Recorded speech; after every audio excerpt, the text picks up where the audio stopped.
The US-Iran war is getting worse, and the deal they're about to sign might actually hurt the US dollar as the global reserve currency. They signed a deal with Iran a couple of months ago that will allow Iran to charge tolls, and it seems like this deal is not going to be any different than the previous deal.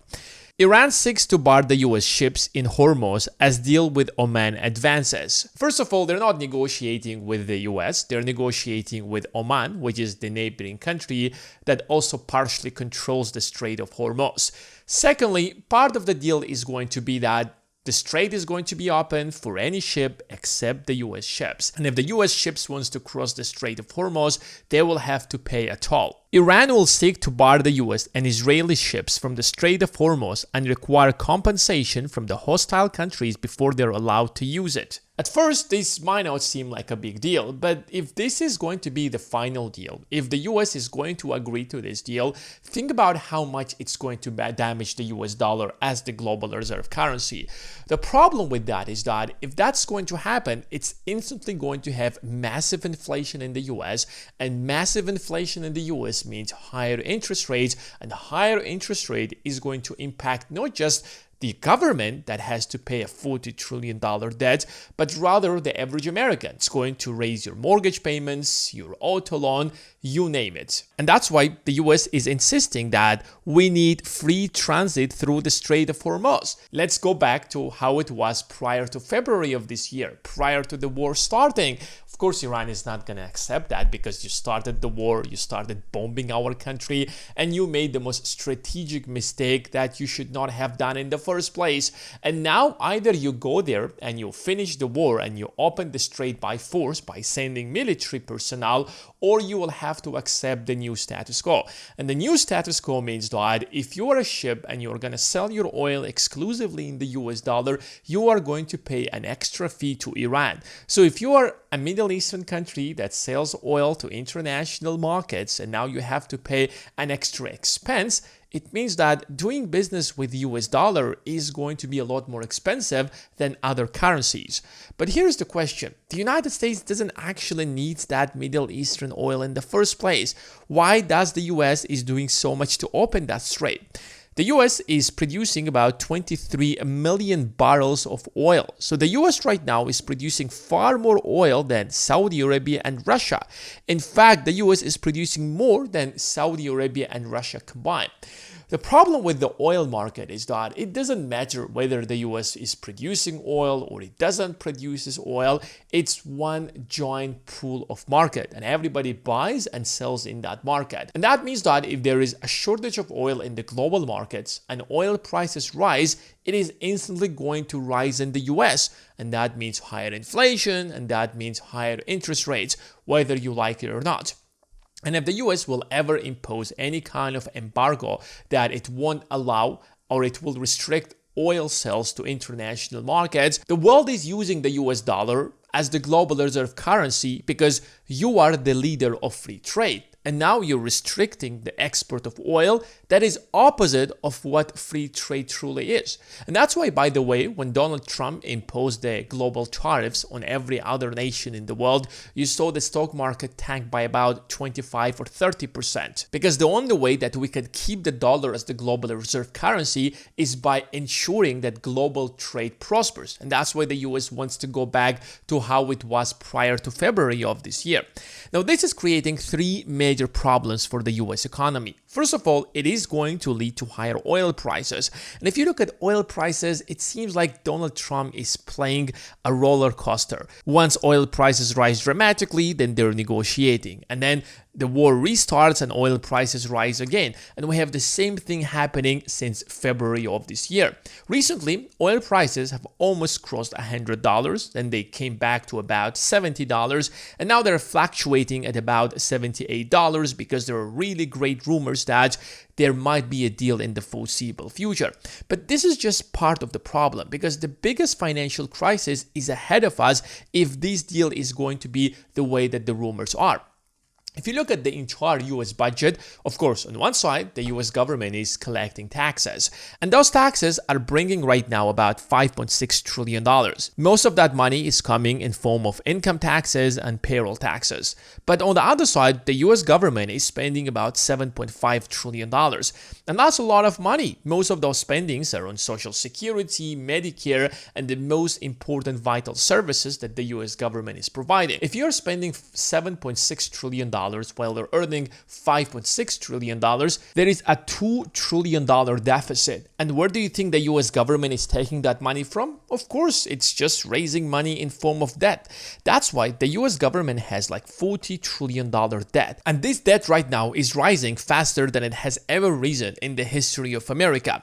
But here's the problem. When this debt rises, of course, we know that the government never plans to pay off that debt. And I think there is like a line by the previous chair of the Fed, Jay Powell, who said once that the US will never pay off this debt, and the US doesn't even has to pay off this debt. All that matters at this point are that interest payments should be sustainable. And here's the problem. This year, interest payments are going to be far more than the defense budget. Think about that for a moment. Over $1 trillion for interest payments and less than $900 billion on defense. And the problem is that if this deal is going to move forward and the US will not have a free access to the Strait of Hormuz, these interest payments are going to accelerate to $2 trillion, maybe $3 trillion. And I'm going to show you that. That is going to be significantly more than Medicare and Social Security payments. And the difference between interest payments and all other payments is that interest payments are not non-negotiable. It means that there is no such thing as the Congress is going to vote whether we have to spend that money on interest payments or not. That is the first payment the US government does, and then the rest of the money goes on Social Security payments, Medicare, you name it. So if this number is going to rise, suddenly you will see that the government has to do something and cut spending on Social Security and Medicare, even if that's insanely difficult. See, here's how a government debt actually works. See, on one side, you have the US government that issues that debt in form of debt, in form of bond, and then you have the investor that buys this bond. And the US government isn't paying that debt, not because the US government is so irresponsible. I mean, that's of course part of it, but the second part of it is that the investor doesn't actually want its money back. Imagine if you have, let's say, $1 billion, and then the US government is paying you 5% on that $1 billion. Why would you need your $1 billion back? As long as you keep receiving that 5% from the US government, you will never want that money back. And that's the mentality that the US government has actually built the entire debt. And the reason that people or countries across the globe trust the United States so much is because, first of all, the US is the safe haven because the US military can topple anyone if that's going to be required. So the US government can always refinance that debt. It doesn't matter whether that debt is $10 trillion, $20 trillion, $50 trillion. Every investor will keep his money back in the US treasuries.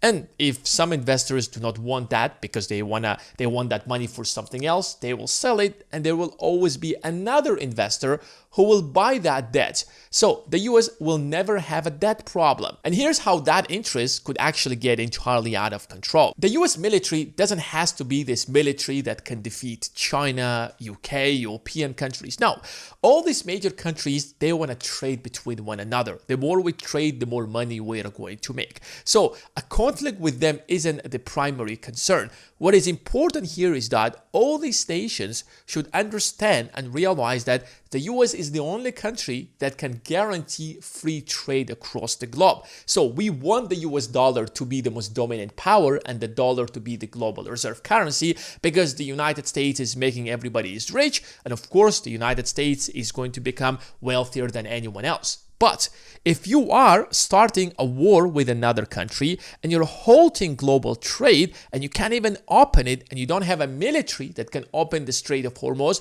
now you're doing the absolute opposite. Now you're hurting global trade. And these nations that depend on oil on the Middle East, we're talking about China, Japan, the European countries. Now it's not in their interest for the dollar to be the global reserve currency. It is no longer in their interest to use the dollar. So less demand for the US debt means higher interest payments. Higher interest payments means that more money will be going into debt payments. So if you look at the projections over the next 5 to 10 years, in the worst case scenario, by 2036, even if there is not going to be any kind of a ground invasion, because a ground invasion is going to accelerate things and will get things a lot worse, if this deal is going to continue, we are looking into interest payments to exceed $3 trillion. Now, I don't think that income from taxes are going to rise that much. I don't think that the income from taxes is going to triple within the next 10 years, but interest expenses could actually go to $3 trillion. Now, by 2036, the US government's total revenue is expected to cross about $8 trillion. And now look at the major government spendings. If interest payments are $3 trillion and they're non-negotiable, what do you think is going to happen? That's when the government will have to start cutting payments on Medicare, on Social Security payments. That's why any deal that will be signed with Iran, unless that deal guarantees a free transit for every single vessel, including the US vessels, it is going to be a disaster.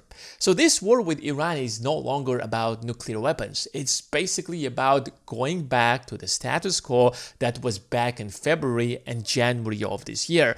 But of course, Iran is not going to agree to that. And that means that you have to prepare yourself for a period or an era where prices will keep being much higher than they have been in the past.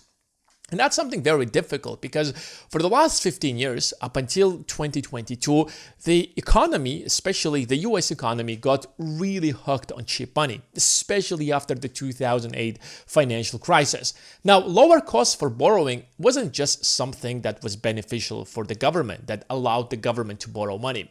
When the cost of borrowing for the government goes down, it goes down for the entire economy. And now we are headed into a new era. An era where the cost of borrowing isn't simply going to be high for the government, but rather it is going to be high for everyone else in the economy. If investors can loan their money to the government and they can earn a really good interest from a safe haven asset, which are the US government bonds, why would they loan their money to you or someone else? And that is probably the biggest problem that the US economy is facing with this war. On one side, it is actually a disaster. It is going to hurt a lot of businesses, a lot of people, and the cost of living in general will keep rising year by year, much faster, by the way, than it did in the past. But secondly, it is also going to present us with very unique opportunity because at the end of the day, it is going to lead some asset prices to rise and other prices to fall. So if you know how to value these businesses and understand which assets are going to rise and which assets are going to fall, you got to position yourself and buy those stocks that will rise. So you're going to make a lot of money. That's why even though that this is a crisis, at the same time, it is also going to be one of the largest wealth transfers in history, and it already has been happening behind the scenes. On one side, people are making a lot of money. On the other side, a lot of people are losing a lot of money. So if you want to know what are the top 5 stocks to buy right now that will be the biggest winner of this crisis, then check out the Investing Academy. The link is in the description of this video.